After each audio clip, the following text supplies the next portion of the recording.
Hey everyone, Rob from Southgate Media Group here. Before we get started with this podcast, we have a quick message. If this is your first time checking out the show, we love that you found us and we really hope you enjoy it. What we have to say is for the subscribers. If you enjoy our shows, would you please donate to help keep these going? We don't want to have to put traditional ads on these shows, but this does cost money. So we really do rely heavily on donations. To make a donation to the show, please go to our website, www.southgatemediagroup.com. Go to the page for the show, and in the upper right-hand corner is a donate button. It takes you right to PayPal, and you can donate whatever amount you want. Thanks a lot for listening, everybody. And now, on with the show.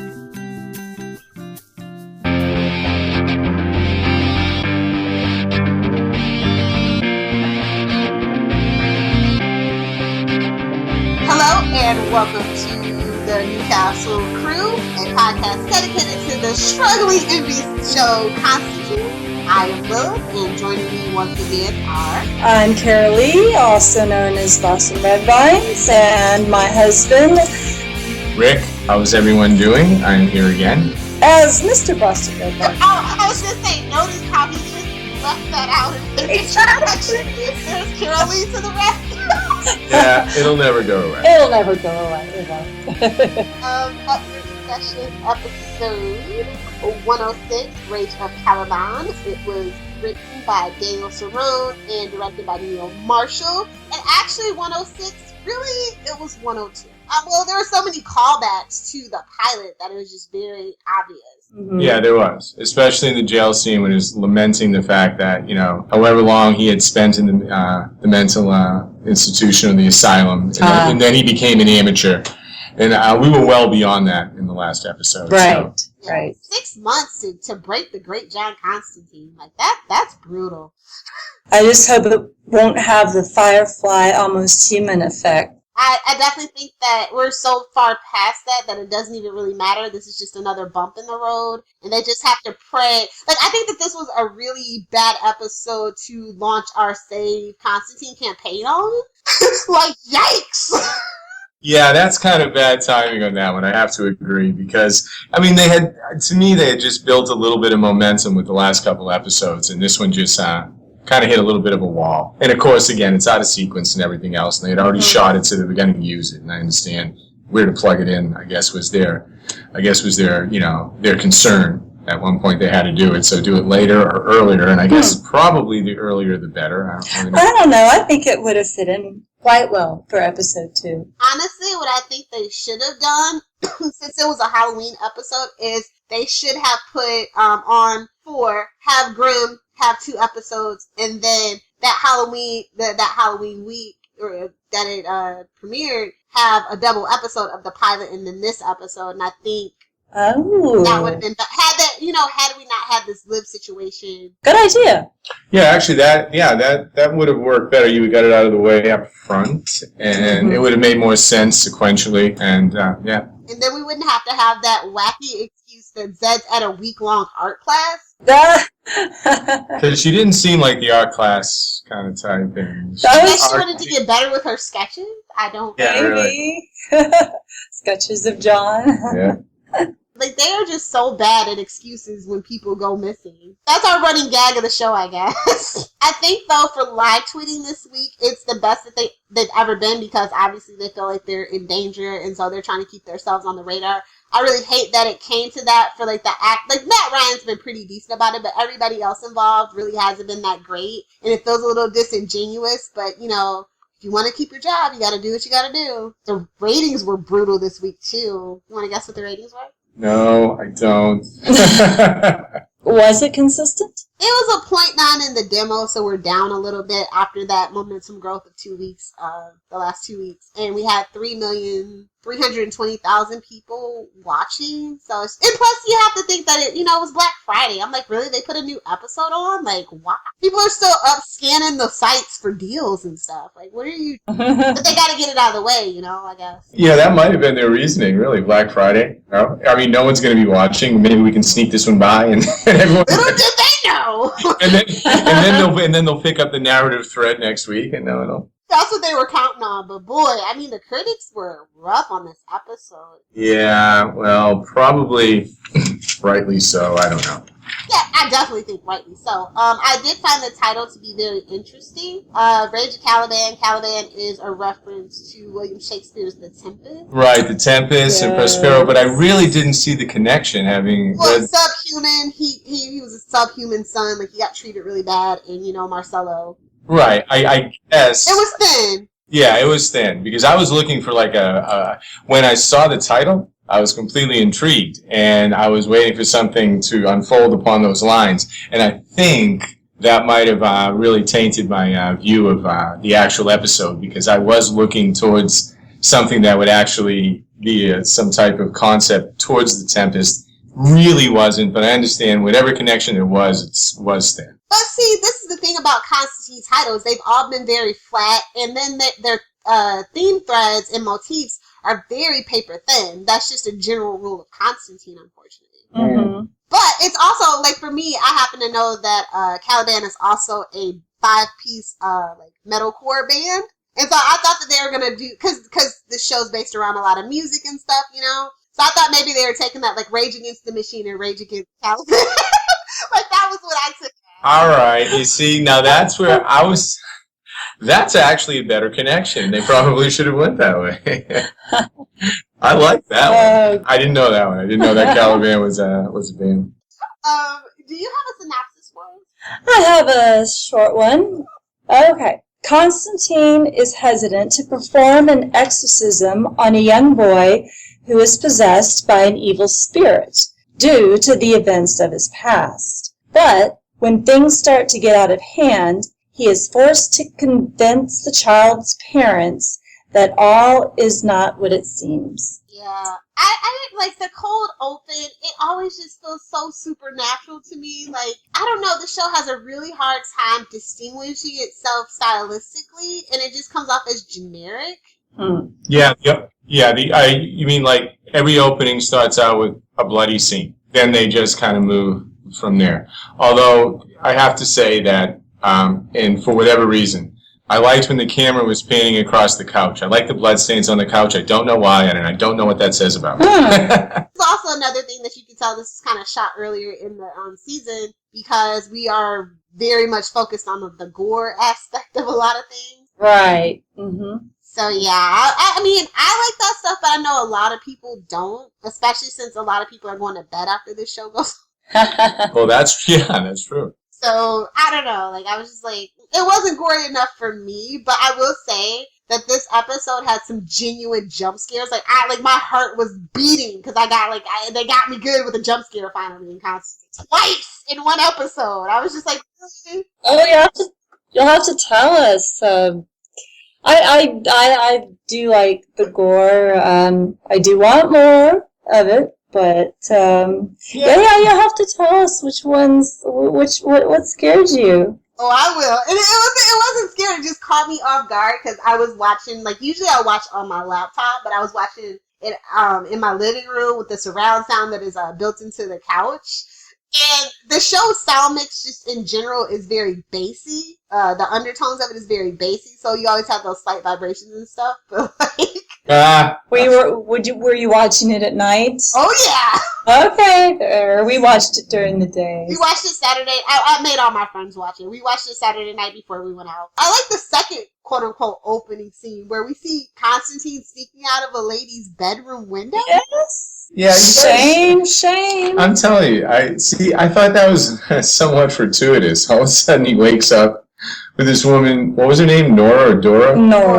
Nora, and is like, okay, and she says something to him like, my boyfriend's coming. He said, well, you didn't tell me that you had a boyfriend. She said, yes, I did. And then he jumps out the window, and yes, it's kind of comical watching him just shot through the window as he's going down the driveway and trying to get out. At least he doesn't wear tighty-whitey. No, the funny thing about that is that he said you could set the table for 3, and I took that as like a very thinly veiled reference to his bisexuality, so that kind of made me happy. I thought that was kind of like a, hey, let's do it for the comic book fans who kind of complain that we took that away from the character. Episode of the podcast, let me preface, is full of fan wink. Yeah, well, I think everyone gets the reach on this one, and I didn't get that one. I guess you could sort of go that way if you want to. That could. Also, is that we only had one musical song this week.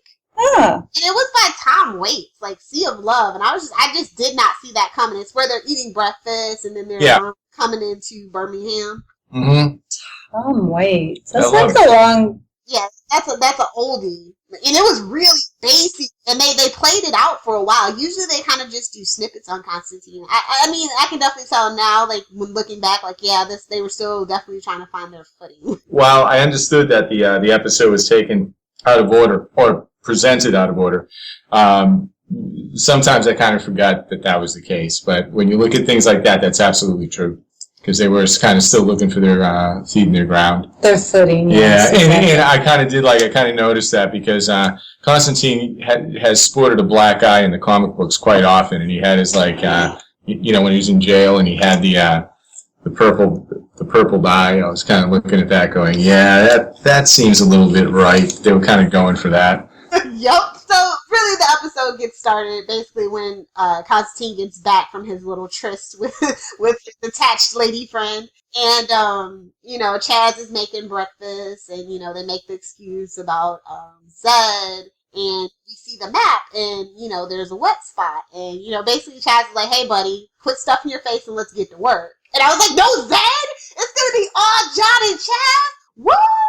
Like that was the best thing about this episode for me. Like, no offense to Angelica, like at all, but like Zed is just not, as a character, just isn't doing it for me, and I'm way more curious about Chaz. Well, I did the same thing, right? But again, this was because it's very early in the episode, and then dawned on me that obviously this was a displaced episode, but because I'm waiting for some kind of really great connection to develop between John and Chaz in terms of like just the chemistry they have, is seeing as Constantine has already said, this is the oldest friend that I have, and it seems like Chaz kind of walks around a little bit like a golem, like he's like a little bit like he says nice things to him, but they don't really interact in a way that I think definitely does not exactly explode off the screen, to say the least. But then again, when you think it's the second episode, I understand now that perhaps. But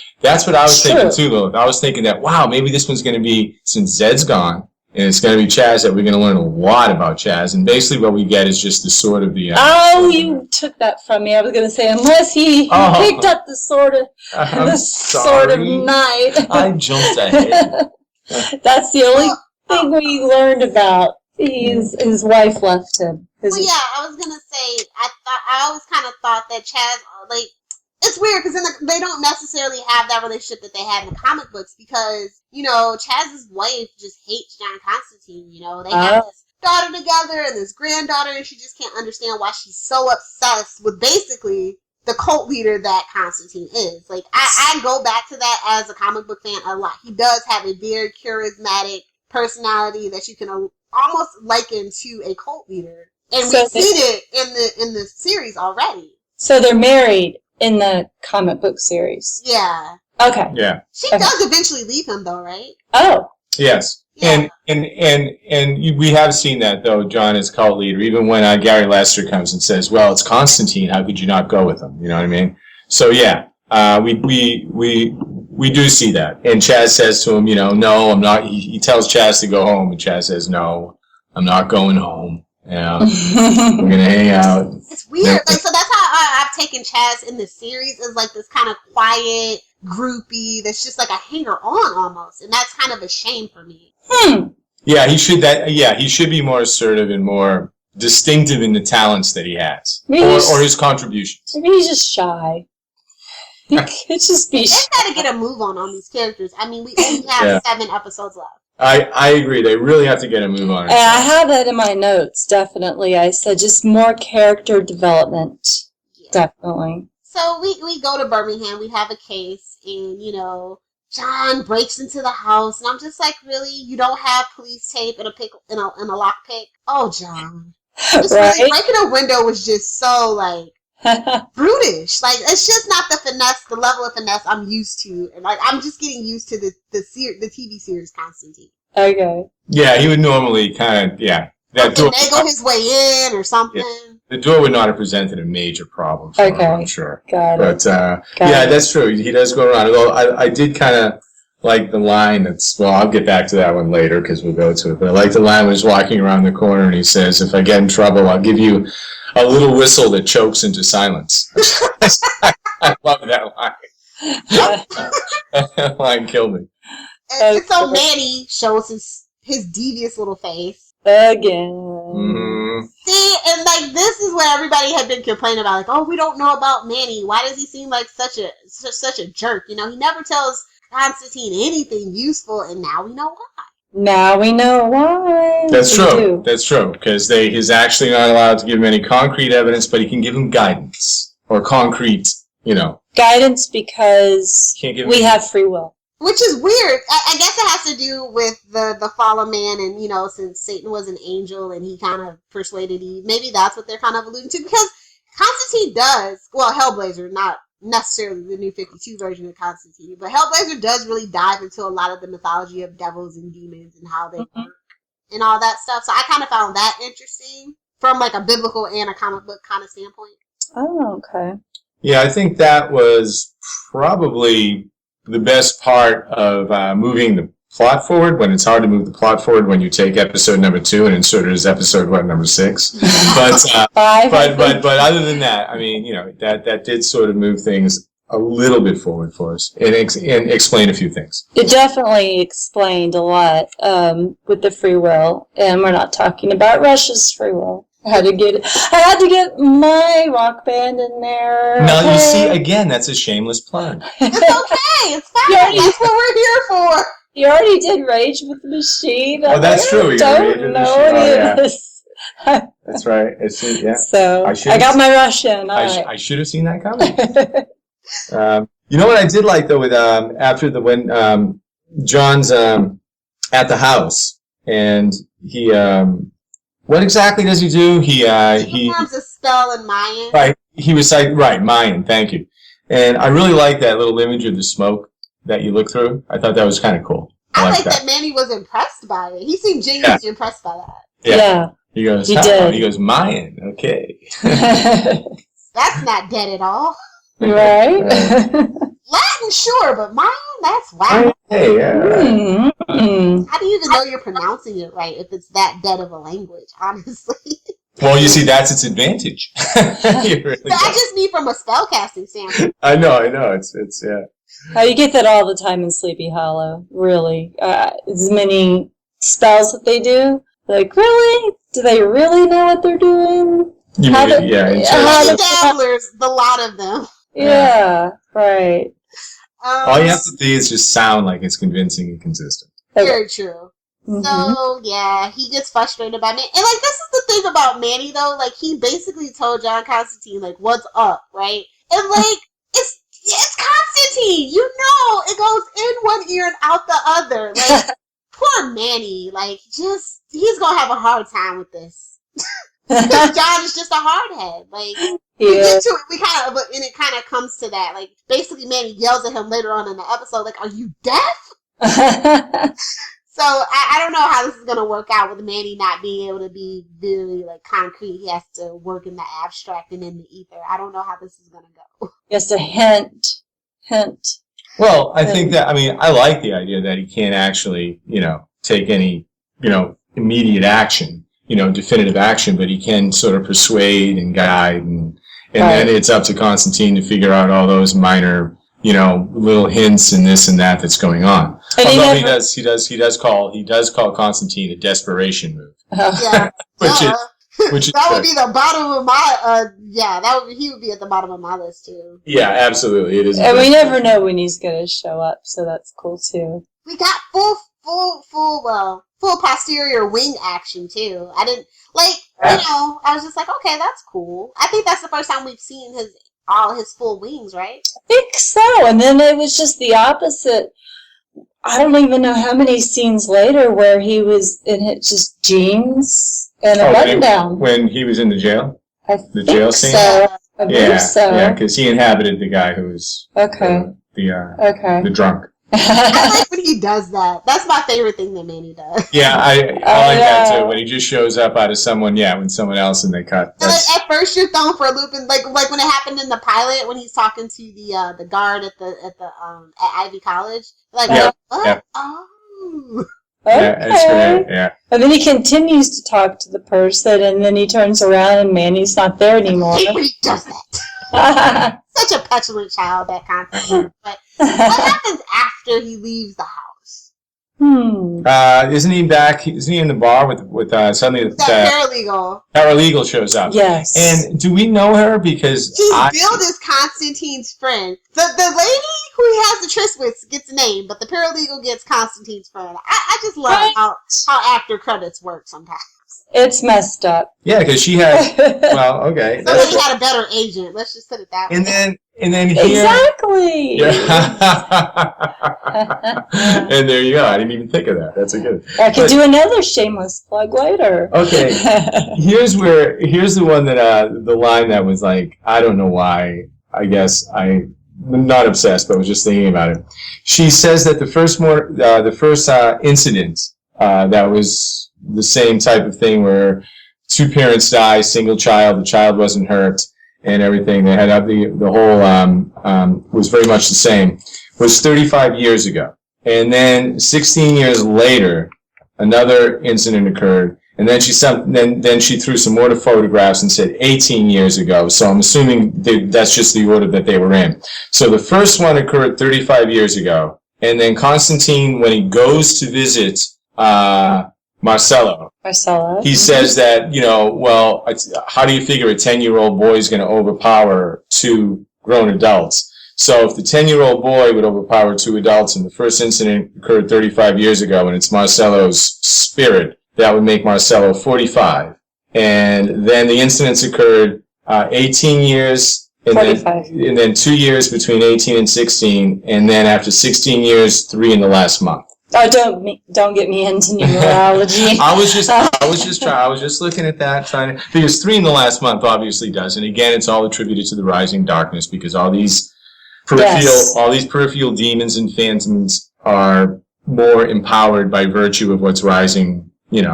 I tried to do so many patterns on this. 1969, he was born. 79, he got his fingers chopped off. Why does that cabin look so old if it was only 35 years ago? Like, for the life of me, I just couldn't. It does, and right, with all the boarded up windows and stuff. Axe, like, really? They were living. I mean, it's Birmingham, Alabama, sure, but an axe out chopping wood in a little, basically one-room shack. I don't know. Yeah, that is them being white. Like, I don't know. Like, I just couldn't buy that too well.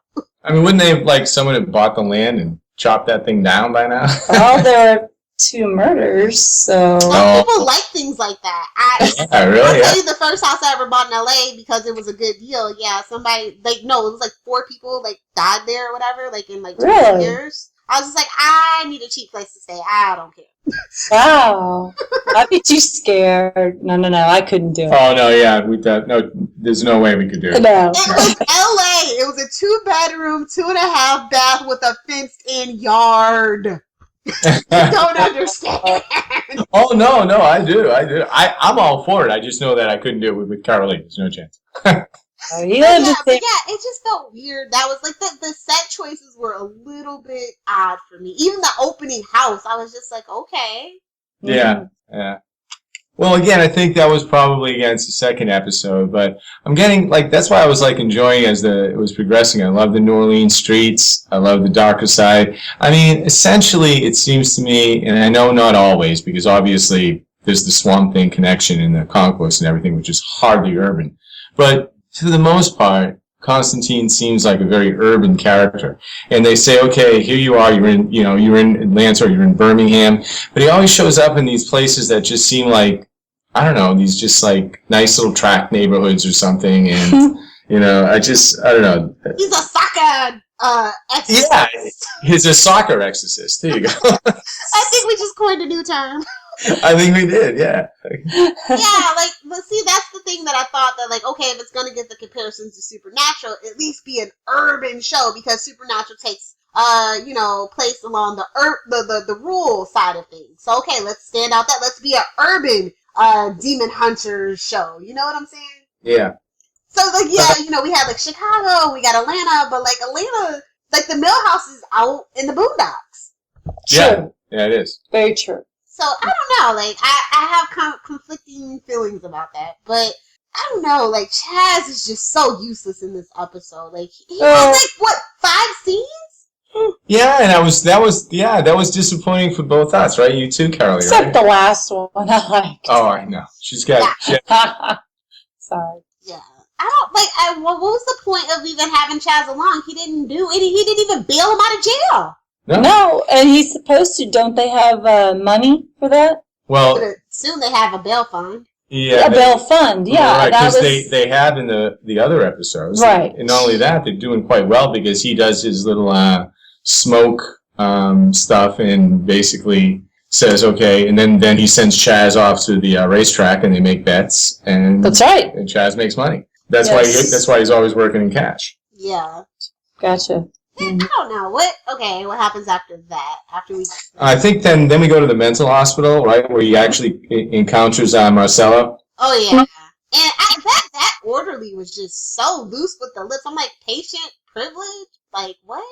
I think we kind of skipped over Emily a little bit, the daughter. Oh, yeah. But, Yes. I mean, just her parents were brutally murdered and the demon jumped out of her. Like, right. I'm wondering, though, like, why it had to be a child because it was a child's spirit. Like, I just found that kind of arbitrary. It was just kind of, to see the father, like, on the ceiling. Oh, you mean going back to the original? Yeah, that's the very first one. Yeah. The very first, the one we saw that the spirit went into the child, and the father was on the ceiling. He goes, help. I was hoping that, actually, honestly, I was hoping the story would be, like, an evil child that, like, as cute as that little girl was, I thought she was going to be the evil, but then, like, I was like, he's going to have to kill her, and I was like, get a grip on yourself, Lilith, they're not going to kill a child, even if it is 10 o'clock at night on NBC on a Friday night. Well, you know what, though? I think it would have been better. like that would have been, like, a really big stain on his soul, like, and then Manny pops in, hey, you sure you want to do that? And seeing as Constantine's always morally ambiguous, if she turned out to be the actual singular demon in what was going on, and he had to do something, that would have actually been a pretty maybe powerful episode. I thought that's where we were going, and then I was like, oh, because I feel like where we eventually ended up with the story of redemption and getting over his yips about exorcisms because that astral was, it felt a little hollow for me. Yeah, I think it was. Yeah, it was rushed and hollow. It felt a lot like someone wrote their term paper in the last hour, a little bit. And I don't know if that's good, but it did because there were just too many soft and easy answers. Like I don't know, like the mom's not gonna tell her husband like, hey, I think something's wrong with our son. Maybe we should listen to this guy. Like she just springs it on him. Yeah. True. Right? Yeah, and the other thing is, like, I really kind of, like, you could tell right off the bat when the mom comes in the first time, what was his name? Henry, the little boy Henry screams. And, they come in and, she's, like, kind of coddling, and are you okay? You okay? And the dad's back there going, really? Really? Yet again? I thought it was his stepdad because he was such a jerk. That stereotypical TV stepdad. Yeah, he was a jerk. And then the other thing, too, later on, he sits there, and I can't remember exactly. He ends up when Constantine does, which I think is sort of one of the better jokes in the thing, is when Constantine eventually does show up on the door and knocks on the door, has his tie pulled up actually into his collar, which makes his tie ridiculously short. Oh, he's so finicky. Rick is so finicky about ties. And so no, it was great. And so he sits here and says, what did he say? He's used a school psychologist? Counselor. Yeah, new school counselor. Like, he uses his real name. What the heck, Constantine? You're a con man! I know. Use your real name! And he walks in, and the whole thing goes the way he thought it was going to go, because he says, right, I was right. Never knock on the door. You can't. No one's going to take this.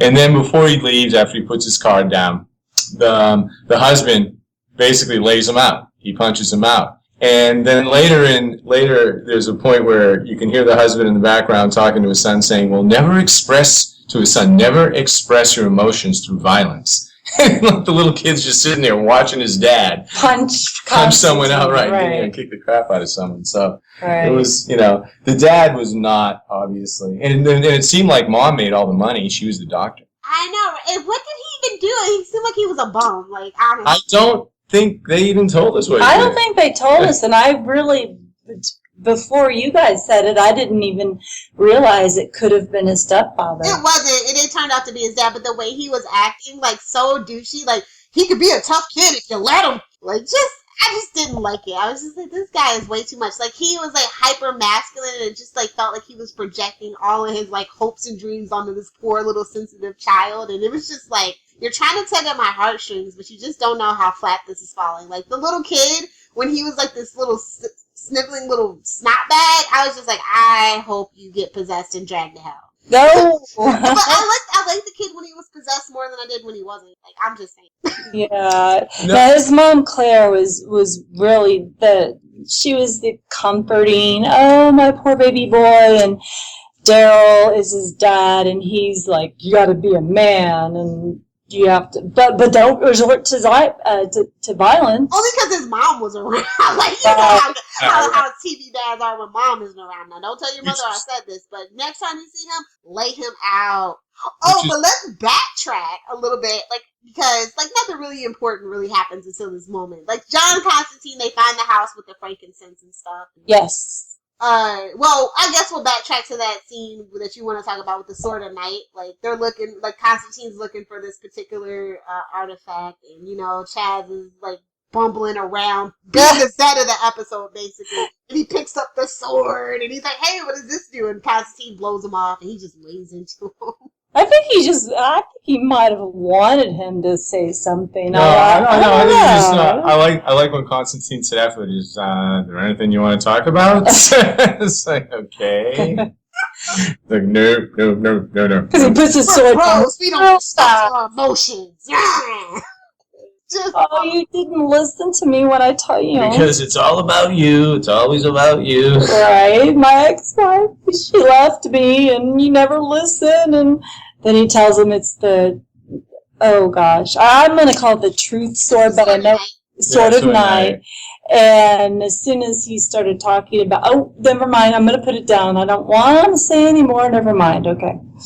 I think that would be a great device. That'll bring that back sometime. Constantine would sit there and go, here, hold this. Oh, I like that. I like the Easter egg that it came from. I was like, hey, I know what that is. You do? I know you do. That is like an obscure reference. Let me tell you. That's a very obscure reference. So I looked it up myself. You'd be proud. Oh, look at you. She got curious enough to know what it was.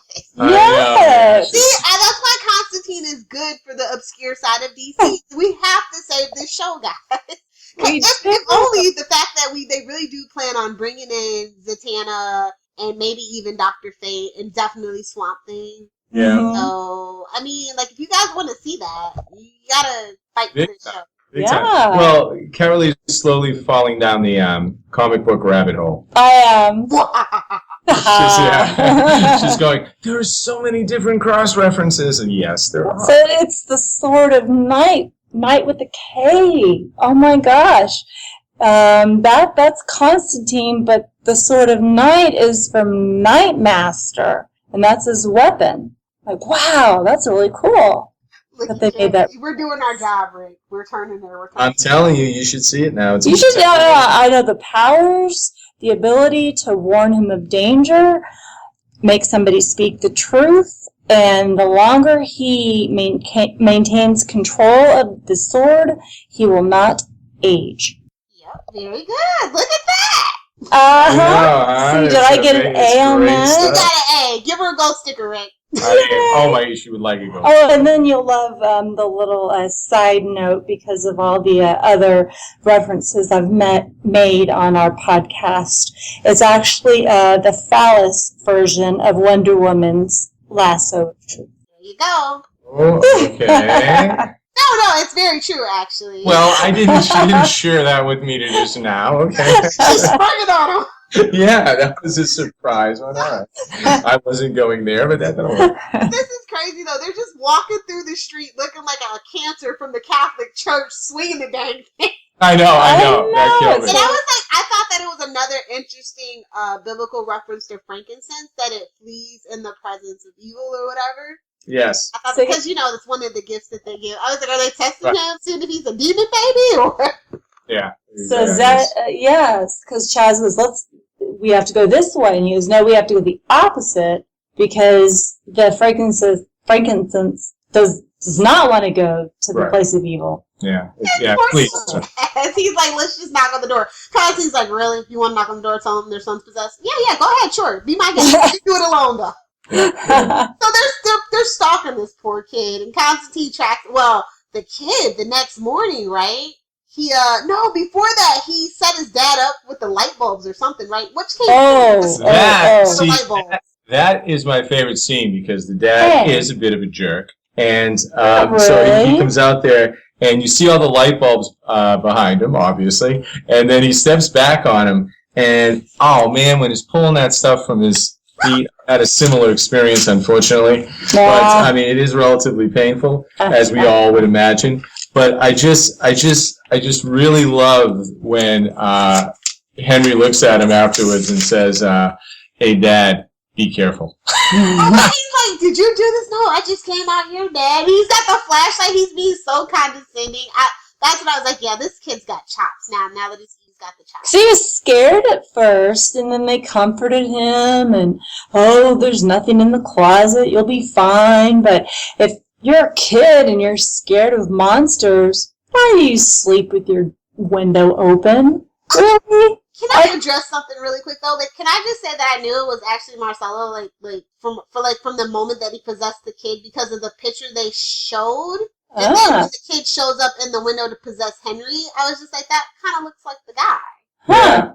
Okay. So I was just like, in this whole time, I'm like, okay, yeah, he's catatonic, and that doesn't necessarily mean that his soul is there. Right. Like, I just kept thinking that stuff, and I was like, who knew? I was right. Like, it kind of annoyed me. I don't know, I just was just like, really? Like, I don't know if they were trying to be that obvious or not. Because if you go back and watch it and you see the picture, and then when the light shows the kid before he possesses Henry, you're just like, why'd you do that to me? Right? That's all. That's another thing. Like, it's just... It was a little too obvious. It was sloppy is what it was. Right. Yeah, I don't think there's really much to say, except that wasn't tightest or the best of writing. Right. But they did explain why they went to Henry, because of the ley lines. Yeah, which was another part of, and plus the Psychic Railroad, which we kind of talked about in the pilot. And Sleepy Hollow. They have ley lines. There's ley lines everywhere. Yes. That's not my first time hearing it, but I like the way that they explained it. Yes. I think they do a good job of explaining the supernatural elements. I like that too. Even though Chaz should kind of know, because he's been around Constantine for so long. Mm-hmm. If it was Zed he was explaining to, I'd totally get it. But the fact that he kind of explained it to Chaz, I was just like, okay. You should know this, Chaz. Yeah. Hey, Chaz needs that. What is his specialty besides staying alive around Constantine? Man, I'm getting the feeling that's his only specialty. Well, all he ever does, it's like most episodes. At least we had the interaction with him in what was it, the last one, the dance video, when Chaz was interacting with his own part of the story when he was trying to find the woman in the mask and he was tracking her down. But mostly speaking, what it's been is that Chaz and Constantine show up. Chaz and Constantine show up, and Constantine goes, "Go check the back." And then Chaz goes and checks the back. Disappears for the rest of that. Yeah, exactly. But he's gone. No, I forgot about that. The last episode when he went and faced the woman in the mask, and he started asking her questions, and I started making up my own. Yeah, that was paper or plastic. Yeah, that was a good one. But yeah, so the kid is walking to school, and he gets confronted by this big old vicious Rottweiler, and he basically chokes the dang thing into submission. It did. Yeah, right. He basically, he kind of crunches the old collar on him. I was just like, okay, that's not creepy. But it was really badly green screen though. I was just like, really? Oh my god, what are you doing? I could do better on my Sony Vegas Pro. You guys need to get your chroma key together, son. It was rough around the edges, like I said. That's my theme of the night for this episode. That one, to some degrees, like during, while it was going on, the boy and everything when it was happening, I was looking at him and going, this kind of reminds me a little bit of The Omen. I don't know why. Yeah, I kept wanting to call him Damien. Yeah.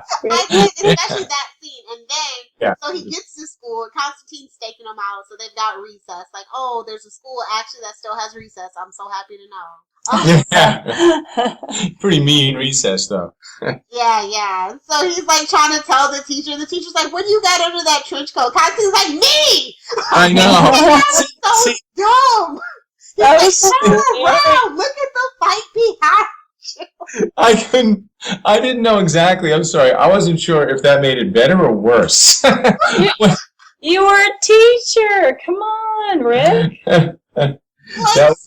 He's like, do you have kids at the school? And Constantine says no. And I'm like, no, you always say yes. I thought that's how he was going to end up in jail. Because I saw some screenshots of him in jail. And I'm like, oh, this being a flasher, being a pervert. Uh-oh. I know. And then exactly. Then he says, well, what do you have under that trench coat? I'm like, it's open. It's short. It's not even the good long kind. Oh, God. I'm just saying.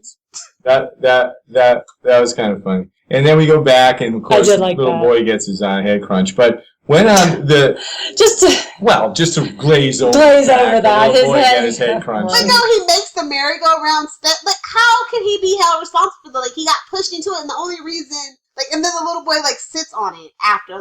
I mean, he went flying across. Like, a lot of little kids saw that. Like, how can he be? It was weird. Hey, I don't know. It was a. I'm not going to say anything here. All I'm going to say is that the kid was a bully. That's all. Yeah, I didn't feel bad for the guy with the car that was filling up Philip. I don't feel bad for this kid. Yeah, he might have actually done a very good deed inadvertently. Scared the crap out of him, so he's not a bully anymore. I mean, honestly, yeah, that's true. He was bullying him. But his mom, we cut to the next scene, and his mom's like, that boy came into my hospital with a crushed head. How did that happen? And I'm just like, he's getting madder and madder, and I'm like, yes, put the vase on her head, do something. And then Constantine interrupts. I'm like, thank you, Constantine. Right. I just want to see bad stuff happen to good people. I don't know why. Awful. Well, every time something, I felt like something good was going to happen, it got interrupted for the most part till the end. Yeah, I kind of did. Although I really like the pumpkin carving scene with Henry when he's out there and him and mom are going to do that. No. I thought he was going to stab her. I did. I was wondering about that one too, and that's another part that kind of reminded me of The Omen because it was so creepy. And then the bird too. Yeah. Oh, yeah. And then that was my first jump scare. That was my first. Well, hey, I carve pumpkins like that. Come on. Do you really? Do you? Did you chop them to pieces? I don't know how to carve a pumpkin. Oh, okay, good. Well, that would be not no. It's we're never gonna go pumpkin carving ever. Yeah, and I'm removing all the knives from the house now. But no, that was great. I love it when he looks at her and he goes, "I'm not done carving." That was very creepy. That was one of my points where I was like, that was my jumping point. They had I don't know. They had some really good scenes, and I think if they had housed it in the fact that it was just a singular, if we they stuck with the little girl instead of the whole Marcello thing, like Lilith was saying in the beginning, it would have been creepier. And I think it would have been kind of cool. Because like she's saying, we kind of all figured out that it was going to have to be Marcello, because it really couldn't be anyone else. They led it so gigantically down that path. You would have wanted it to stick with the little girl. Yeah, and have it be more of a mystery as to what, in fact, she was. Okay. But because, it's in this world, there are people that are telekinetic, and there are people that, in that particular world that are evil and have a quote-unquote gift. So it would be interesting that a little young girl that isn't a demon, what do you do with her? Right. And that's all. Because, you just can't, with evil child stories, you just really can't surprise an audience, so why do it? Is the general kind of consensus that the reviewers were saying, and I was definitely feeling, so. I don't know. Because little kids are always safe from getting murdered on screen anyway. So Yeah, true. That's kind true. of a rule of network TV there. So yeah, after that, he confronts the parents, and then they tell him to leave. He leaves his car and tells them to keep Leave an his eye car. out. And then that night, he has a temper tantrum, and she sees his demon eyes through the mirror, and she's like, Yeah. "Oh hell no!" Mm-mm. Yep. And Let then me go bail this clown out of jail. she does. She goes and she bails him out of jail, and she kind of throws her trust with him quickly, but also understand if that's the only game in town, that's where you have to go. Because this obviously isn't something that she has any experience with, the mom. So Well, I'm glad she was that observant. Yeah. Well, she was, she's the mom and TV writer. Right. She knows her child best, and she had sneaking suspicions. Like even right when the Mandrake root thing happened, she was like, "What the heck?" Right. So that really opened her eyes. But because she's married to a meathead, that's what he was. Oh my God, a meathead. That's Yeah, Archie Bunker reference.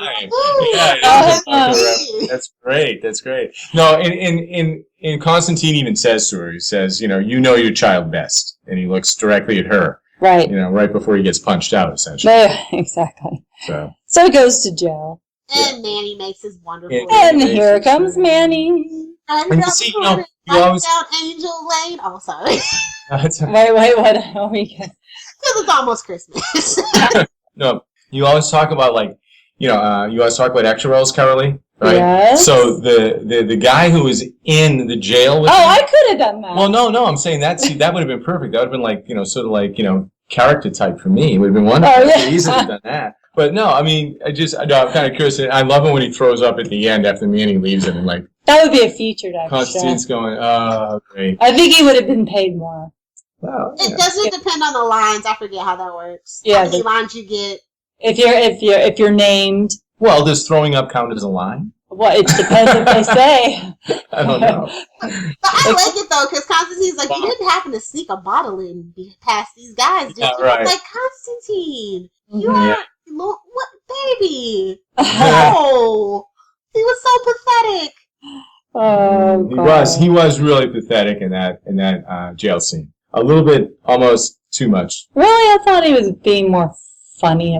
Well, I felt like he was serious. Yeah, I guess. I don't know. I thought he was he was. And then, Manny talks about Then Manny his shows up childhood, all of a sudden. Constantine's childhood. I was Without- wondering if we were going to keep the suicide thing or That was not, important. because that's the thing that's most closely tied to the movie. Right. Yeah, That was most important for me to remember that fact. that is right. I didn't think about that, Mhm. but that is the thing that's most Right. closely tied in the movie is We that. learned that he had a sister. Yes. And he was going to commit suicide because she left. And it doesn't I matter. thought she committed suicide too, so he decided to do that as well. Yeah, Oh. that's how it goes. And it doesn't matter how you look at it. It's in the eyes of God. Yeah. That's a So mortal. that's why, the way that they had been making it seem before this episode is that the reason why he's damned to hell was because of the thing with Astra. And Right. so now that we know he did in this TV show universe commit suicide, And he was brought back to life. yeah. So he is going to go to hell because he... So that's why they're dangling this little thing in front of him. I always thought it was the Astra thing in this TV show. I didn't think they were actually going to go down the suicide road because of the movie. Huh. Okay. I was really shocked, honestly. I was kind of surprised by that too, but I wasn't sure that if I was overreading it or they were insinuating but I think you're right. Yeah, I think that kind of is really where they would have to have gone with that. But that pretty much binds him to damnation. So Suicide. I think, yeah, Yes. yeah, it does. So I think from that point on, he realizes, pretty much he's playing against the tide. So And he that's- just wants to take every last one of them that he can with him. Right. Hmm. So then we get He goes to purgatory. they have the quick Astra flashback in there. They're And then milking the hell out of that, aren't they? yeah, they are. Hmm. And The season finale better be what happened at Newcastle. Because if it's not, I don't even know what we're doing. The whole full night. Because I need to see Jeremy Davies again. I'm just saying. Yes, me too. Me too. Can't help it. okay, that's good. That's I good. love all my yeah. losties. So she the lady goes and bails him out. And I just was like, oh my God. She's like, what'd you say about my son being possessed? I was like, oh my God. No, lady, no. Mm-hmm. And so he talks her into doing the seance. And the creepiest thing is that, like, she just, sedates the kid. Like, is she going to get in trouble at work for stealing sedatives? Or? Well, having known doctors, probably not.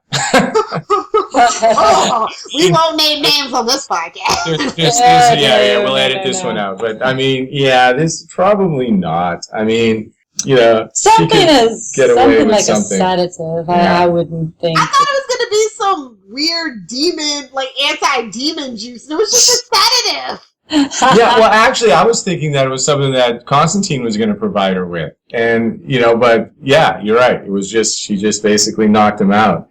And then they do the seance and they go back to the house and they hang out like with murders written in the back on the wall and they hang out. I mean, really? I mean, can you make it any more obvious? It's got his little candles. That had to be, I have to say, that had to be the least terrifying or spooky seance I've ever seen. A three-legged deer, I thought it was a vision. I didn't know it was like an actual like three-legged deer for like a good 3 seconds. I was like, oh wait, it's real? What the heck was that? Well, you see, I was trying to find out if there was some great mythological image of a three-legged deer. Right? You're just like, it's real? Like, where the hell did they find a three-legged baby deer? Did that just happen while they were filming and they rolled with it? Or, like, what is going on? That was the oddest thing in Constantine ever, honestly. Chekhov's gun, you think? We'll see the three-legged deer again? Well, if it means something, that's fine. But I didn't spend a lot of time on it, but I really couldn't find anything that had any connection to, any type of myth or cult concept. But, it seemed relatively arbitrary. A three-legged deer. I mean, I could see a deer. Okay, a deer came in, but a three-legged deer? Being of course, I'm a Sleepy Hollow fan. I know you don't watch it, but the three-legged deer, I swear, when they first showed the shadow, I thought it looked just like the shadow of Moloch, who's the leader. Would you say leader? Just say the lead villain in Sleepy Hollow. Not the lead villain. He controls the horsemen, the 4 horsemen of the apocalypse. Yeah, there you go. I mean, I watched the first 3 episodes. So I don't never watch it live. Like, I always forgot. So I was like, apparently I don't like this show if I can't remember that it's live when it's live. So I just didn't know if that meant anything I don't to think anybody. think that's connected. Okay. But it's just me with Sleepy Hollow on the brain. we can always. They had a failed seance, and like John's trying to think about what it means, and then he I don't know, like he gets it. Like he like this is like the 3rd time in a row I think that he like on the spot he like gets the idea about what went wrong. Yeah, right. I don't know that I like that recurring trend. As you say, so basically, it's starting to look like a writer's device where he goes in, he tries something, and then he goes, well, this doesn't work. Oh, wait a minute. Yes. Suddenly something's occurred to me while I was thinking about something else, which definitely happened in the last episode when they were doing the whole voodoo situation, and he had to realize that, wait a minute, we need a certain consent, and we need the actual the people. And Right. it kind of happened with the acetate as well when he decided to put the screws in that lady's. Yeah. So what was wrong with the seance? It just didn't work. It was like, and I thought that it would work when we get the reveal that it is Marcella. Like, it should have actually worked. That's what I thought. So I don't understand why it didn't work. They didn't make that very clear. Well, I guess, for any particularly rational, logical, or narrative reason, I'm going to blame Chaz. Okay. Now, I'm blame the lady. I think she slightly broke the circle. That's what I'm saying. Yeah, it did. I think they implied that a little bit. That because she saw the deer, the three-legged deer. Yeah, and I don't think that she didn't understand the concentration that she needed, and she was too distracted by the things that were around her. Also, she wanted that exorcism. Like, you can't tell me different. She was like, yeah, I want to see an exorcism. Mm-hmm. That makes sense. Which leads us to the, I guess the climax when he gets into the whole House of Fun thing and Halloween night. Halloween night, and Henry has his costume on. Was that a Swamp Thing costume? Or I didn't. You guys tell me. I don't think so. I didn't think so. But at first, when he threw it on his lap at the beginning, I kind of looked at it a little bit, but I don't think so, no. I think it was a zombie. I don't know. I don't know what it that was, but like his mom's a doctor. They could have got a better costume. I'm just saying. Like yikes! That looked homemade almost. I'm just saying the suit of it. But he's like, yeah, we're gonna go trick or treating, Dad. Like he just shows up out of the room, and his dad's like, "What's up, Slugger? How you doing, buddy? Ready to hit the streets?" And then she comes busting in with the cavalry. And then he gets mad and throws the chair with his mind. Yeah. And so that's when Constantine figures out, okay, it's conflict. That's the main issue with this demon. Oh, yeah. Conflict. Which, he does. But, I mean, they were obviously hinting at that the entire time. Well, of course. But he gets Constantine does, realize that's what sets him off. Right. Right. Yeah. So he goes chasing them. Like, the kid's like, screw this, I'm out of here. Yeah, I'm out of here. I like the fact that John uses a mirror to deflect his the telekinesis He put power. a spell on it, right? I don't see. That's what I wanted to ask both of you, because I didn't actually see him put a spell on it, but I'm assuming assuming. the mirror, he said something, I thought. Yeah. Okay. Good. All right. Because I assume he must have, because it couldn't have just been any mirror. So he must have put a spell on the mirror before he used the mirror to deflect the powers of Marcello back upon himself. But that was another one of my favorite. I don't know the rules of telekinesis, so. There are no rules. They're made up. Professor X. That is a Marvel reference, you will explain. That is. But X-Men gets the pass. Mm-hmm. No, so I thought the Funhouse was actually a pretty good one for a local. You forgot about the best part. What? Right about before they went into the Funhouse. Poor Chaz. Oh, I did. Oh, my. Oh, yeah. The kid Chaz squished between two vehicles. He's like, no, go on without me. I'm fine. And I'm just laughing. I'm okay. Why do you always get It's okay. predicament? It's like, to all of our if we have any South Park fans, it's like, oh my God, they killed Chaz. Then he I think says that's what they're going for. It is. It's like Chaz is Kenny. It's way too much. Yeah. All right. You're right. I don't know how I forgot that. That was true. That was like one of we were both laughing when we saw that. Yep, there's Chaz again, pinned down. Don't worry about me. Chaz got took down by a kid, though, son. Like, dang. I just need a Band-Aid and some back. A lady and now a kid? Oh, poor Chaz. His fragile male ego is done. Poor Chaz just needs to buy himself some Bactine and some Band-Aids and he'll be fine. Yeah, that's really no matter what happens to him. It's always a minor wound. Don't worry about it. Yep, so they get to the fun house and he like Constantine just shuts the place down for everybody, and I was just like, really, that's rude. I know. We're closed, mate. And I'm like, aw. Hey. No, I have to. There seems something, and I don't. There seems something, and I liked it, but it was like absurd in a way that was a good absurd when he was walking through the funhouse with his mirror.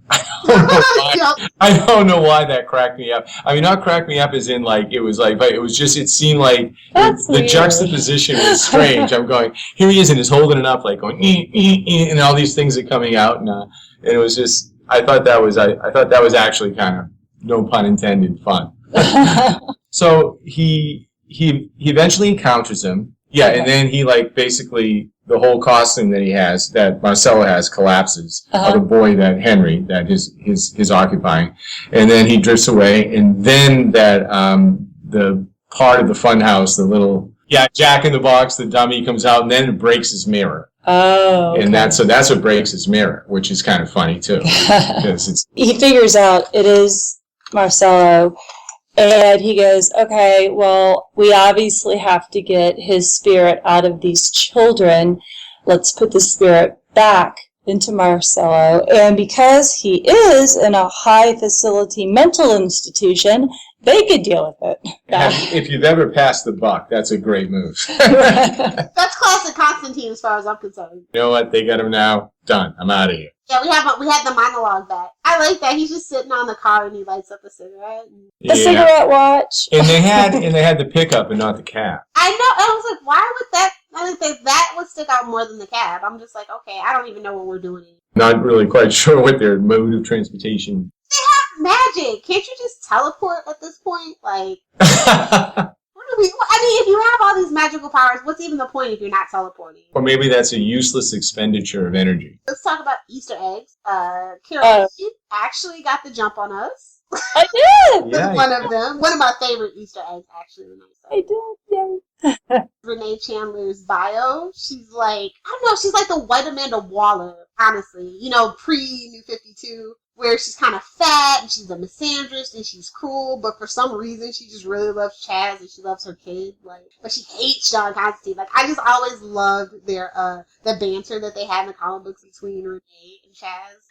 Just about Constantine, it was just priceless. I just wanted a flashback of that, to be real. That would actually be kind of cool. I'd like that. I'd like to see that. Oh, and then the high school, it was VTech, and that is, of course, attributed to Rick VTech of Hellblazer fame. He did the run, if you're just loosely a fan of Constantine, it's Original Sins, which is one of the best. That was in reference to that. And then the map, the Leyline map was created by Ken Anadate, which that's the Hellblazer. And then of course, on the map also is Alex Holland, which is a reference to Swapping // trying to get out.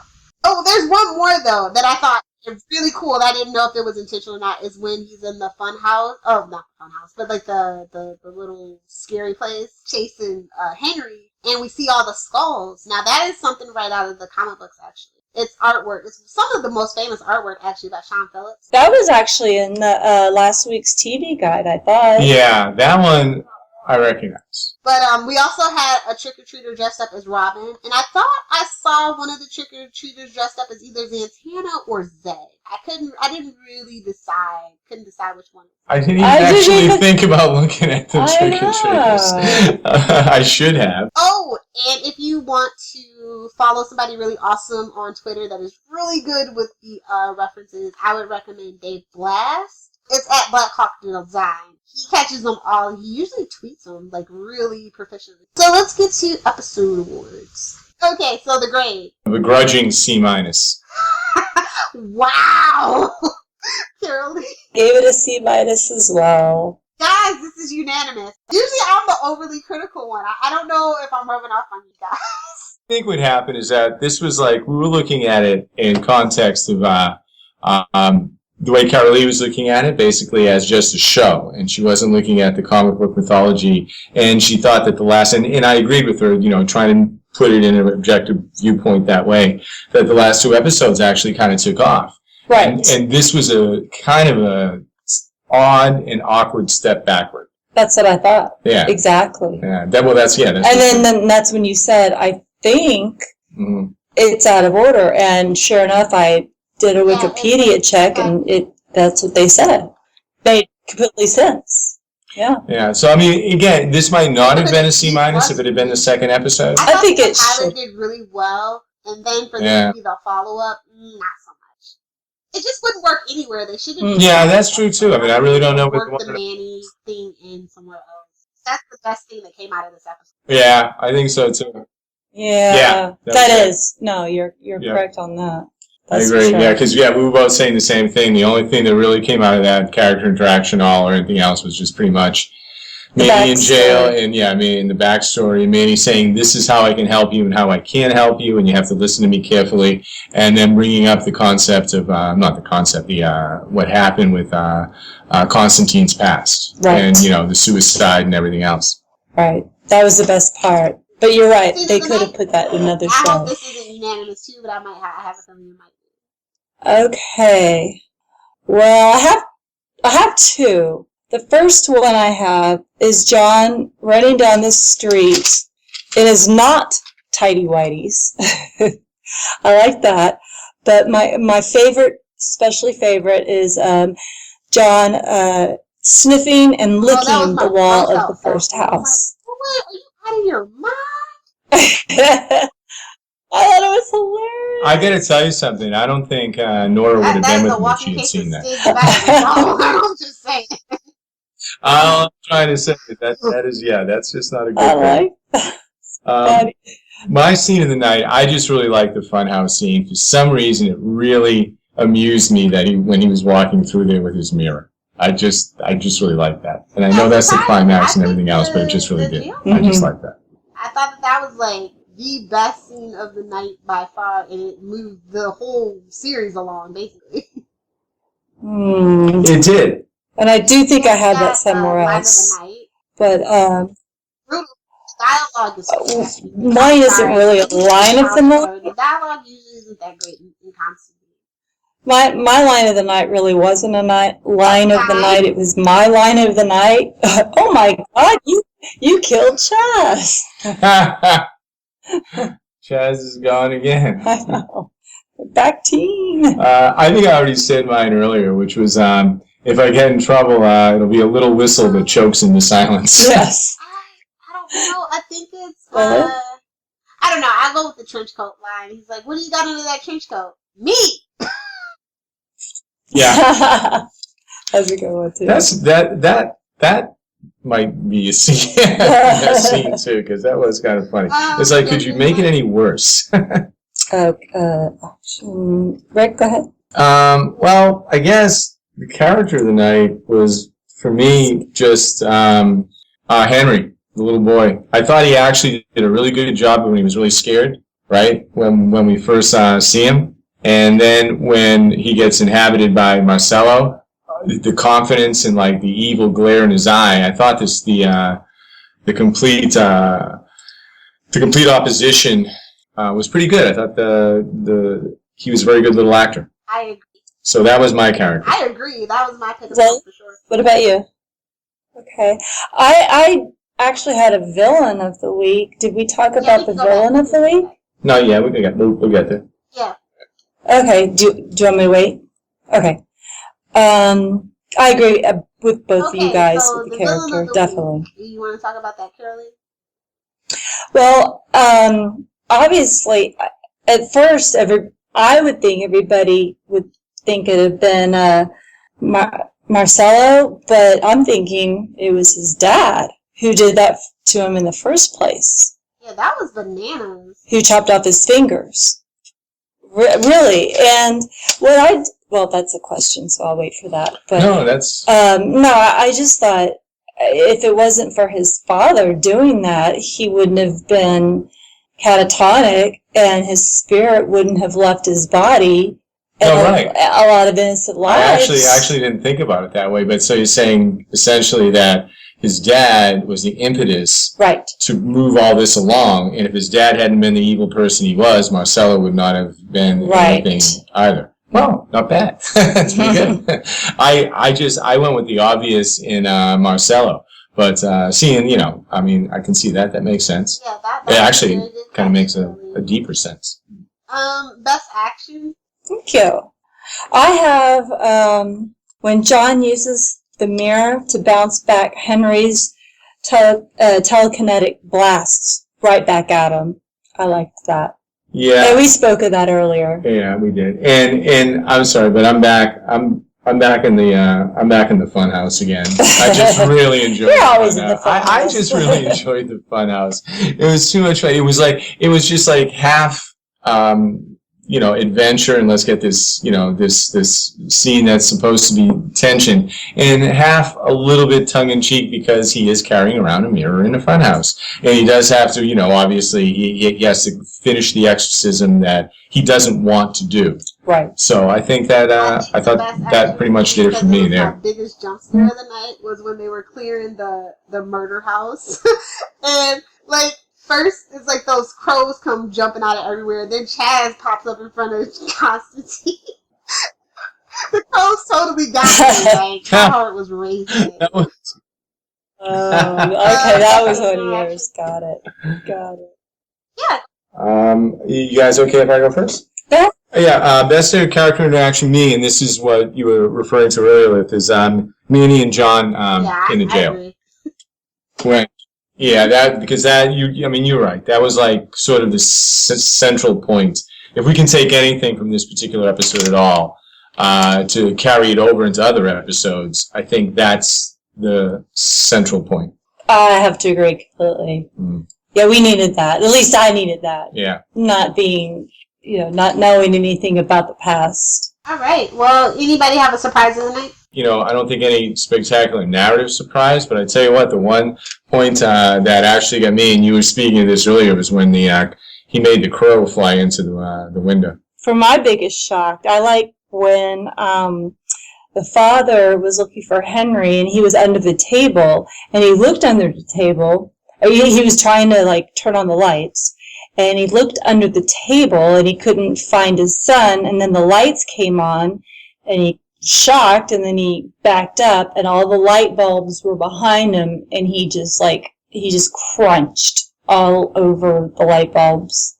Prediction? I think the only predictions is that I think that, for me, is that sooner or later they're going to have to address Chaz. They're going to have to address Chaz's relationship to immortality. And so I don't know exactly how that's going to come about, but obviously that will have to be done within the next few episodes. As you said, Lilith, they got to kind of move on here quickly because there are some questions about some characters to be answered. Well, that about does it for us this week here on the Newcastle Crew Podcast. We hope you enjoyed our discussion of episode 106 for Rage of Caliban. This is Carolee, Lilith, and Rick signing off. And remember, it takes 3 to do a seance.